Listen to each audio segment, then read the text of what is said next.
आप देख रहे हैं जन टीवी। मैं प्रीति शर्मा आपके साथ। खबरों को विस्तार से भी जानेंगे, लेकिन शुरुआत करते हैं हेडलाइंस के साथ। जोलीग्रांट एयरपोर्ट से पिथौरागढ़ के लिए हवाई सेवा की शुरुआत। सीएम धामी ने भरी उड़ान, कार्यकर्ताओं ने दी बधाई।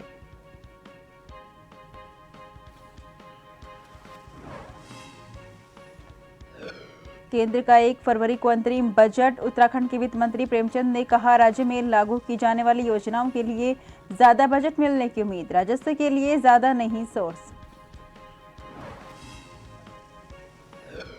राधा रतूड़ी होंगी उत्तराखंड की अगली मुख्य सचिव। 1988 बैच की हैं आईएएस अधिकारी। राज्य की होगी पहली चीफ सेक्रेटरी। 31 जनवरी को करेंगी पदभार ग्रहण।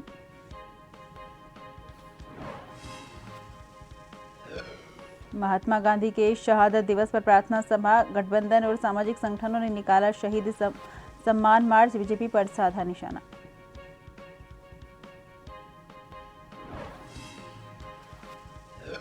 रुद्रपुर में कुमाऊं एंटी नारकोटिक्स टीम ने नशे के खिलाफ चलाया अभियान। चरस तस्कर से 1 किलो 542 ग्राम चरस की बरामद। आरोपी से पूछताछ जारी।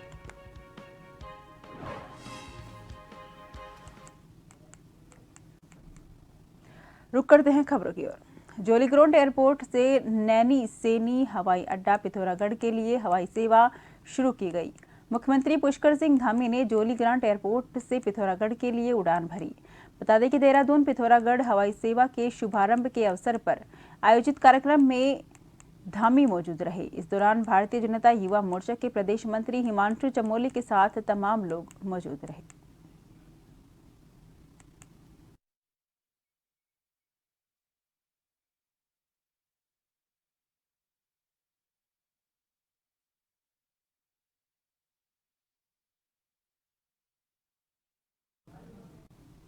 उत्तराखंड के वित्त मंत्री प्रेमचंद अग्रवाल ने कहा कि उन्हें राज्य में लागू की जाने वाली कई योजनाओं के लिए आगामी अंतरिम बजट में केंद्र से ज्यादा फंड मिलने की उम्मीद है।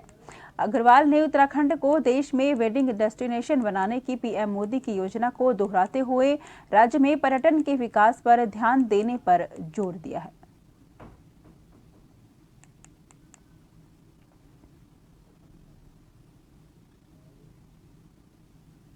तो स्वाभाविक रूप से इस बार भी हमारी अपेक्षा रहेगी कि हमें जो कंटिन्यू में जो चल रही हैं योजनाएं उनका तो वो देते ही हैं बजट, लेकिन और अच्छे बजट हमें मिले। हम चाहते हैं कि हमें इस उत्तराखंड के विकास के लिए ज़्यादा से ज़्यादा वो बजट दें, चूँकि माननीय प्रधानमंत्री जी ने भी अपने उद्बोधन में कई बार कहा है कि ये 21वीं सदी का तीसरा दशक उत्तराखंड का होगा और वेडिंग डेस्टिनेशन उत्तराखंड बने। तो इसका जो इंफ्रा होगा तो स्वाभाविक रूप से हम लोग अपेक्षा कर रहे हैं केंद्र से हमें उसका लाभ मिले। और जिस प्रकार से हमारे यहाँ यात्रा बढ़ रही है, जिस प्रकार से हमारे यहाँ पर्यटन बढ़ रहा है, जिस प्रकार से हमारे यहाँ साहसिक जो है पर्यटन बढ़ रहा है और लोगों का आकर्षण उत्तराखंड आज की तारीख में बना है, क्योंकि खूबसूरत भी हमारा उत्तराखंड। तो ऐसी स्थिति में हम बहुत उम्मीद करते हैं केंद्र के इस आने वाले अंतरिम बजट में उत्तराखंड को अच्छा जो है सहयोग और आशीर्वाद मिलेगा। आईएएस राधा रतूड़ी प्रदेश की अगली मुख्य सचिव होंगी। बता दें कि राधा रतूड़ी 1988 बैच की आईएएस अधिकारी हैं, जो अब राधा रतूड़ी राज्य की पहली महिला मुख्य सचिव होंगी। वर्तमान में एसीएस मुख्यमंत्री गृह सचिवालय प्रशासन की जिम्मेदारी संभाल रही हैं। वहीं कल 31 जनवरी को पदभार ग्रहण करेंगी।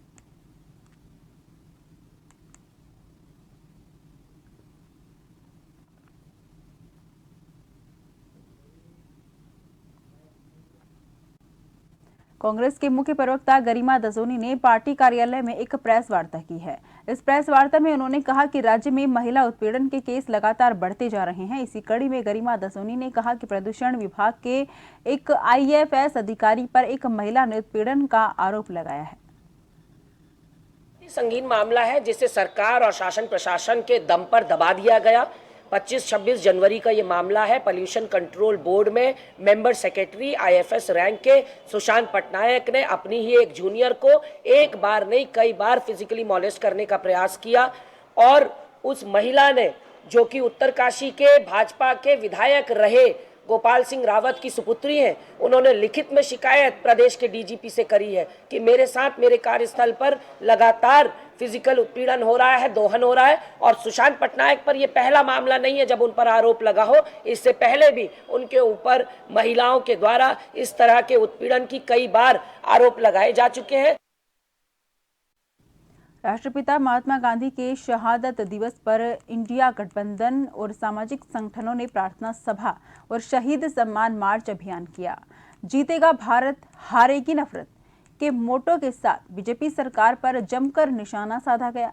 सांप्रदायिक हिंसा, भ्रष्टाचार, बेरोजगारी और महिला उत्पीड़न के मामले को लेकर लोगों ने आवाज उठाई। गांधी पार्क से घंटाघर और वापस गांधी पार्क तक सही संपन्न यात्रा में सैकड़ों की संख्या में लोगों ने अपनी सहभागिता दी। इस दौरान देहरादून के 1 दर्जन से ज्यादा सामाजिक संस्थाओं के प्रतिनिधियों के अलावा कांग्रेस, सपा और वामपंथी पार्टियों के वरिष्ठ नेताओं ने हिस्सा लिया।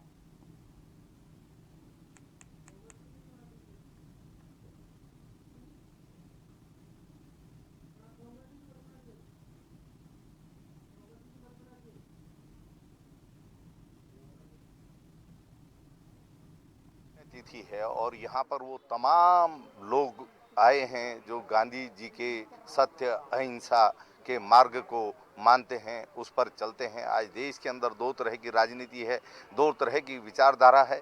एक विचारधारा देश में नफरत पैदा कर रही है और एक विचारधारा वो है जो प्यार, मोहब्बत और सामाजिक भाईचारे और एकता का संदेश दे रही है।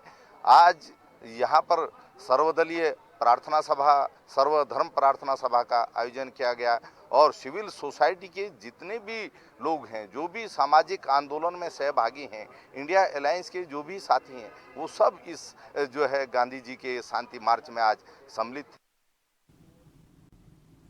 राष्ट्रपिता महात्मा गांधी की पुण्यतिथि पर आज कांग्रेस सहित INDIA गठबंधन ने शहीद स्मारक से सद्भावना यात्रा निकाली, जिसके बाद लालकुआ के गांधी पार्क में एक गोष्ठी का आयोजन कर महात्मा गांधी की प्रतिमा के समक्ष श्रद्धांजलि अर्पित की गई। इस दौरान वक्ताओं ने महात्मा गांधी द्वारा देश की आजादी में किए गए योगदान के प्रति कृतज्ञता व्यक्त की।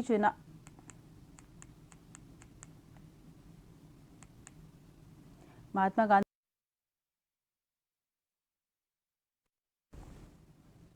सभी लोगों ने जन भावनाएं सबकी एक होके और सब इंडिया गठबंधन के लोग सब एक साथ मिलकर गांधी जी को याद किया और उनको चरणों में श्रद्धासुमन अर्पित किया। और आगे यहाँ पर संकल्प लेते हैं हम सभी कि जो उनके दिखाए हुए मार्ग थे, उन्होंने जो रास्ता हमें दिखाया था, या उनका जो सपना था हिंदुस्तान को आपस में हिंदू, मुस्लिम, सिख, ईसाई यानी जो भी जाति धर्म यहाँ पर रहते हैं, उनको सबको एक करके एक साथ चलने का, जो कंधे से कंधा मिला के आगे बढ़ने का जो उन्होंने सपना दिखाया था, जो मार्ग दिखाया था, और उस पर हम आगे बढ़ेंगे। देश की हालात हैं, उन हालातों को देखते हुए पूरे देश में जो गठबंधन का योजना बनी है वो बहुत अच्छी है, क्योंकि तमाम तरह से जो है किसानों को, मजदूरों को, युवाओं को नौकरी नहीं, महिलाओं को सम्मान नहीं, जो इस तरह का जो चल रहा है पूरा देश में तांडव चल रहा है, उसके खिलाफ पूरे देश में कम्युनिस्ट पार्टी माले ने पूरा इंडिया गठबंधन के तहत लोगों को समेट के जो है एकजुट एक आवाज़, बड़ी आवाज़ बनने की कोशिश जो की है, उसी के तहत हम आज जो महात्मा गांधी जी के जो शहादत दिवस मनाया जा रहा है। भारत निर्वाचन आयोग की राज्य स्तरीय मीडिया कार्यशाला हुई। लोकसभा चुनाव के मद्देनजर कार्यशाला का आयोजन किया गया। सचिवालय स्थित विश्वकर्मा भवन के वीरचंद्र सिंह गढ़वाली कॉन्फ्रेंस हॉल में कार्यशाला आयोजित की गई। मुख्य निर्वाचन अधिकारी उत्तराखंड डॉक्टर V षणमुगमने कार्यशाला की अध्यक्षता की गई। मीडिया की लोकसभा चुनाव में जिम्मेदारी और जनता को जागरूक करने की प्राथमिकता पर चर्चा की गई।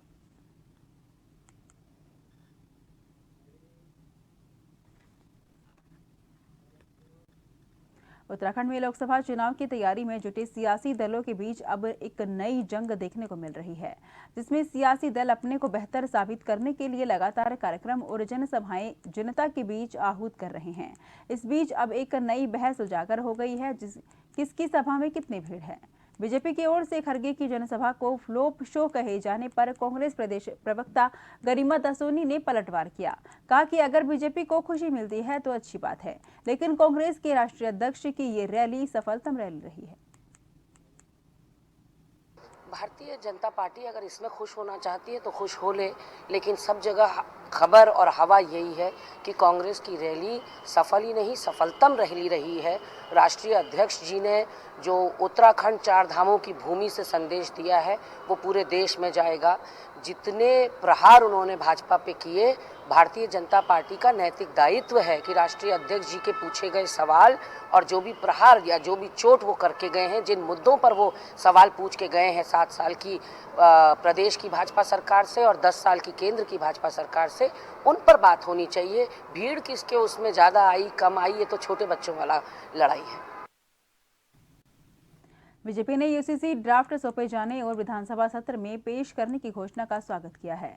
प्रदेश प्रवक्ता और धामी सरकार में दर्जाधारी मंत्री मधु भट्ट ने सीएम धामी का आभार व्यक्त करते हुए कहा कि देवभूमि के निवासियों से किया एक और वादा पूरा करने का समय आ गया है। मधु भट्ट ने प्रतिक्रिया देते हुए कहा कि समान नागरिक संहिता बीजेपी की वैचारिक और सैद्धांतिक प्रतिबद्धता है। उन्होंने कहा कि यूसीसी प्रारंभ से ही मुख्यमंत्री और पार्टी की प्राथमिकता में सफल रहा है।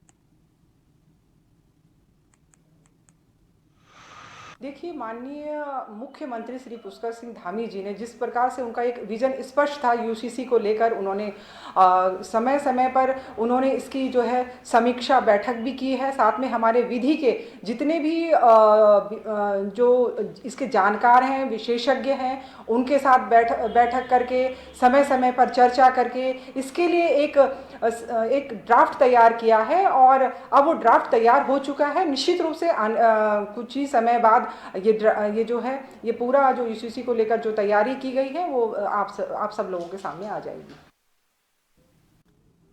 खबरों का सिलसिला जारी रहेगा। फिलहाल लेते हैं छोटे से ब्रेक।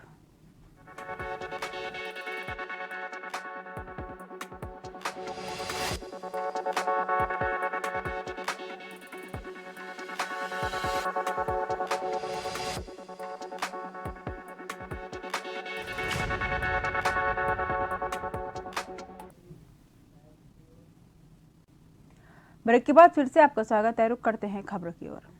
उत्तराखंड बीजेपी की मीडिया टीम की 1 दिवसीय कार्यशाला का आयोजन किया गया, जिसमें बीजेपी के वरिष्ठ नेताओं ने मीडिया टीम को गुरु मंत्र दिए। इस कार्यशाला में प्रदेश अध्यक्ष महेंद्र भट्ट, राष्ट्रीय मीडिया प्रमुख अनिल बलूनी मौजूद रहे। बीजेपी प्रदेश अध्यक्ष महेंद्र भट्ट ने कहा कि चुनाव के लिए बनी पार्टी की रणनीति में मीडिया वर्कशॉप भी शामिल है, इसलिए इसका आयोजन किया गया है।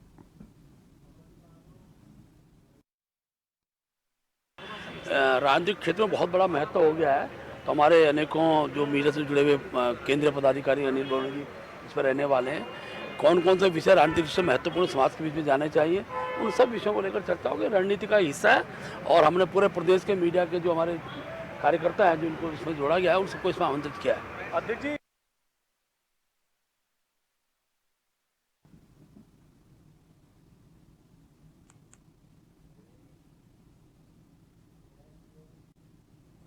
कोटद्वार के प्राचीन सिद्धबली मंदिर समिति को पीडब्ल्यूडी दुगट्टा ने नोटिस थमा दिया। सिद्धबली मंदिर के निकट बनी धर्मशाला और पार्किंग को पीडब्ल्यूडी की जमीन पर बनाया गया है। इसी संदर्भ में पीडब्ल्यूडी ने समिति को 7 दिन के अंदर अतिक्रमण हटाने के लिए नोटिस दिया है।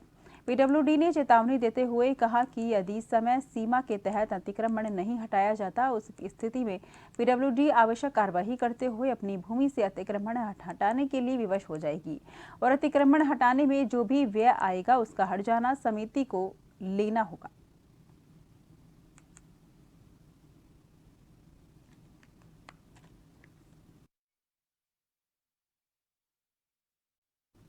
मंगलौर कोतवाली क्षेत्र के गांव मोहम्मदपुर जट के एक नाले में खून से सना शव मिलने से पूरे गांव में सनसनी फैल गई। सूचना पर एसपी देहात रुड़की में पुलिस जाब्ता मौके पर पहुंचे और मामले की गंभीरता से जांच में जुट गए। पुलिस कप्तान परमेंद्र सिंह डोभाल ने बताया कि फोरेंसिक टीम ने भी मौके का जायजा लेते हुए जरूरी कार्यवाही की है। उन्होंने ये भी बताया कि व्यक्ति की किसी धारदार हथियार से हत्या की गई है, जिसके बाद व्यक्ति के शव को नाले में डाल दिया गया है। वहीं पुलिस गहनता से पूरे मामले की जांच कर रही है और विभिन्न धाराओं में अज्ञात लोगों के खिलाफ मुकदमा दर्ज कर कार्रवाई अमल में लाई जाएगी। क्षेत्र में एक व्यक्ति जिसकी उम्र करीब 54 साल थी, रमेश सन ऑफ घसीटा, ये आज एक मृत अवस्था में यहाँ मिला था और प्रथम दृष्टया जब हम लोग यहाँ पर पहुँचे हैं तो इसको धारदार हथियार से मार के इसके सर पर इसकी हत्या कही गई है। ये इस चीज़ को हम लोगों ने प्रथम दृष्टया संज्ञान में लिया है। इस पर गंभीर धाराओं में जो भी अभियोग है उसे पंजीकृत करके शीघ्र ही इसकी जो भी इसके पीछे है उसके अरेस्टिंग का हम लोग जल्दी ही प्रयास करेंगे। Kumaon anti narcotics task force के द्वारा नैनीताल जनपद पुलिस टीम के साथ मिलकर नशे के खिलाफ संयुक्त रूप से बड़ी कार्रवाई की गई है। टीम के द्वारा कार्रवाई करते हुए अंतर्राज्यीय चरस तस्कर को गिरफ्तार किया गया है। टीम ने चरस तस्कर से 1 किलो 542 ग्राम चरस बरामद की है। नैनीताल पुलिस ने आरोपी चरस तस्कर के खिलाफ एनडीपीएस एक्ट के तहत मुकदमा दर्ज कर न्यायालय में पेश करने के बाद जेल भेजने की कार्रवाई की है।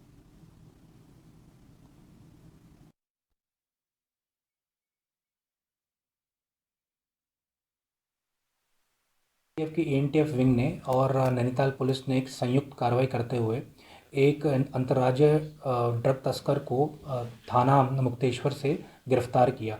इससे पूछताछ करने में पता चला कि ये जो चरस को है प्लेन्स के इलाकों जैसे कि उधम सिंह नगर, नैनीताल और दिल्ली तक सप्लाई करता था।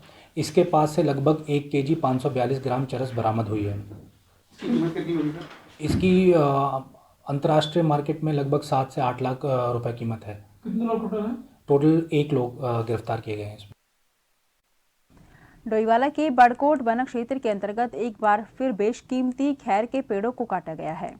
वन विभाग द्वारा वन तस्करों को पकड़ने की लगातार कोशिशों के बावजूद वन तस्करों के हौसले इतने बुलंद हैं कि जोली ग्राउंड एयरपोर्ट के सामने नेशनल हाईवे के किनारे ही बेशकीमती खैर के पेड़ों को काटा गया है। वहीं जब वन विभाग द्वारा इन वन तस्करों को पकड़ने के लिए स्थानीय वन गुज्जरों से पूछताछ की गई तो वन गुज्जरों ने वन विभाग पर आरोप लगाते हुए कहा कि हम जंगल को क्यों काटेंगे, जंगल से हमें हरा चारा मिलता है जिसे हम अपने पशुओं को खिलाते हैं। वन विभाग द्वारा हम लोगों को बेवजह परेशान किया जा रहा है। जितने भी यहाँ का क्षेत्र के गुज्जर परिवार हैं, लगभग मैं इन्हें 3 पीढ़ी से जानता हूँ और ये कभी भी इस टाइप का काम नहीं करते। और रेंजर हो चाहे कोई हो, उन्हें सब पता है कि कौन लकड़ी चोर है और कौन यहाँ पर ये पेड़ कटवा रहा है। लेकिन वो क्या करते हैं कि इन्हें ये क्योंकि गरीब है और फिर गुज्जर है और फिर मुसलमान है, इसलिए इन्हें टारगेट किया जा रहा है। इसलिए इन्हें टारगेट किया जा रहा है। और ठीक है, तुम्हें जो पूछताछ करनी है तो ले जाके पूछताछ करो। इन्होंने इसे इतना पिटा, 2-3 डंडे तोड़े उसके ऊपर, और जब डंडा टूट गया तो ऐसे उसको डंडे को उनके पेट पर मारा। कौन है ये जिसको बताया जा रहा है कि तो वहाँ काम भी करता है? ये लगभग मुझे ऐसा लग रहा है कि 8 या 10 साल से तो इनके जो सुरक्षा अधिकारी होते हैं उनके साथ में काम करता है ये, और 10-11 साल से काम कर रहा है। तो ये गलत बात है। अब क्या साल से रह रहे हैं? जी अहमद अली। कितने साल से यहाँ रहते हैं? हमें तो 3-4 पीढ़ियाँ गुजर गई सर। क्या हुआ घटनाक्रम? यहाँ पेड़ कटे? पेड़ तो कटे हैं साहब, अब हमें तो कुछ जानकारी इतनी नहीं है। अब हम अगर हमारे पे दबाव डाल रहे हैं जंगलात वाले, अच्छा, आगे भाई गुजरों का काम है। हम अगर काटते हैं तो हम अपने जंगलों का नुकसान क्यों कराते हैं? हमारे तो गाय भैंसों का पत्ता है, तो उससे तो हमारे को भी नुकसान हो रहा है बहुत ज्यादा। पीढ़ी दर पीढ़ी रह रहा है, तो परेशान किया जा रहा है। परेशान कर रहे हैं। कभी रात को आ रहे करे तुम्हारे हाथ है, तुम्हारा हाथ है। हमारा हाथ क्या होना, हमारा तो रोजी रोटी, उसे अगर खो देंगे तो हम जाएंगे कहाँ? जो काटे हैं बिल्कुल उनकी कार्रवाई होनी चाहिए, वो पकड़े जानी चाहिए, जरूर पकड़ने जाएंगे।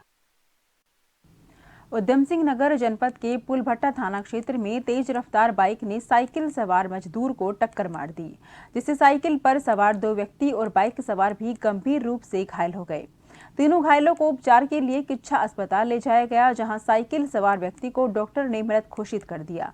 वहीं सूचना पर पहुंची पुलिस ने मृतक के शव को कब्जे में लिया और पूरे मामले की जांच शुरू कर दी। थाना क्षेत्र के सिरौली कला एरिया में एक बाइक और साइकिल सवार की जो है आपस में एक्सीडेंट हुआ, जिसमें बाइक पर एक व्यक्ति था, 2 व्यक्ति साइकिल पे थे। तो तीनों व्यक्ति उसमें घायल हैं, जिनमें से एक घायल की मृत्यु हो गई है और बाकी 2 घायलों का उपचार चल रहा है वहाँ लोकल हॉस्पिटल में। और इसमें हम घटना के कारणों की जांच कर रहे हैं, उसमें जो भी तथ्य आते हैं उसके हिसाब से इसमें अग्रिम कार्रवाई की जाएगी। उत्तराखंड की टूरिज्म इंडस्ट्री 1 फरवरी को पेश होने वाले अंतरिम बजट में जीएसटी से बड़ी राहत की उम्मीद कर रही है। होटल कारोबारियों की एक बड़ी मांग कुमाऊं क्षेत्र में बुनियादी ढांचे के विकास की भी है। देखिए रिपोर्ट। उत्तराखंड की टूरिज्म इंडस्ट्री 1 फरवरी को पेश होने वाले अंतरिम बजट में जीएसटी से बड़ी राहत की उम्मीद कर रही है।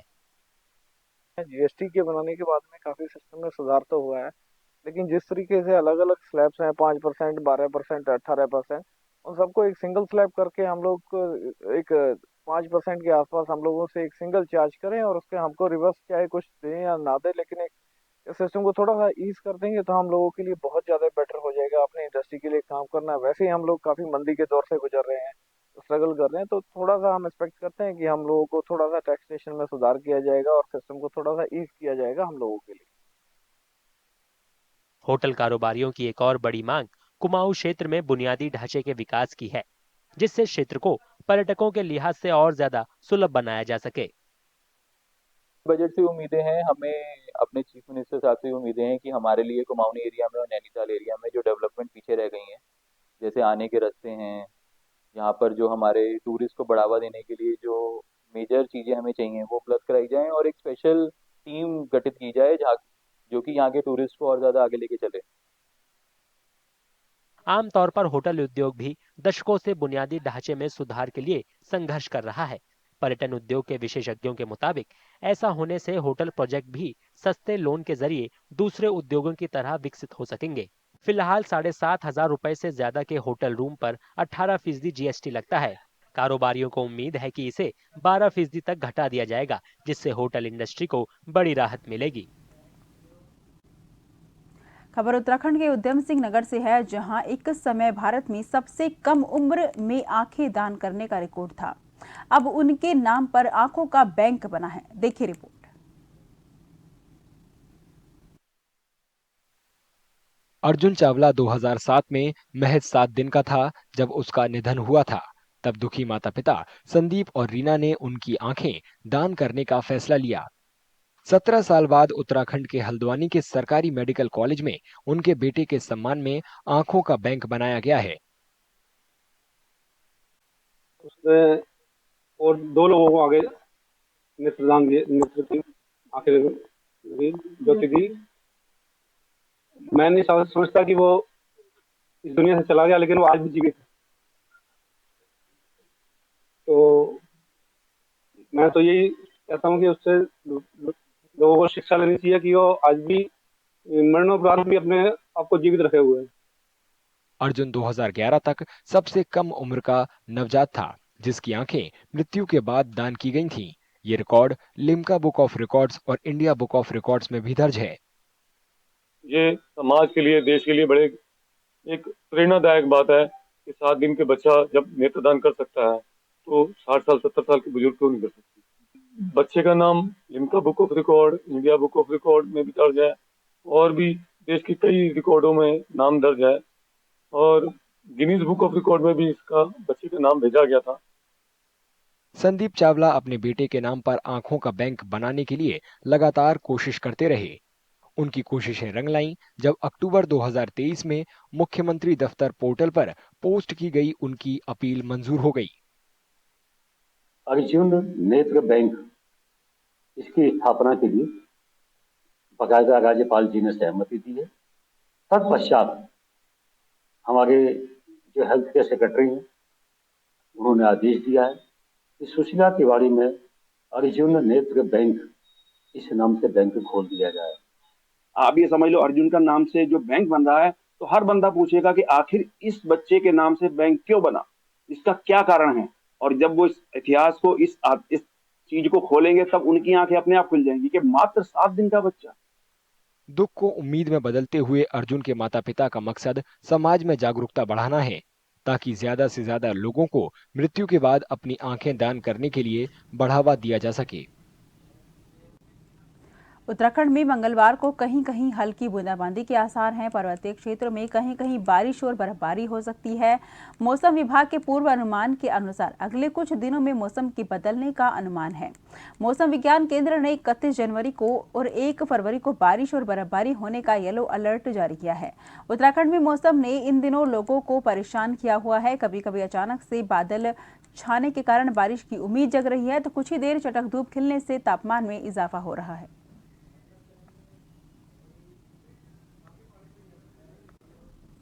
फिलहाल के लिए मुझे दीजिए इजाजत। देश भर की तमाम खबरों के लिए आप लगातार देखते रहिए जन टीवी।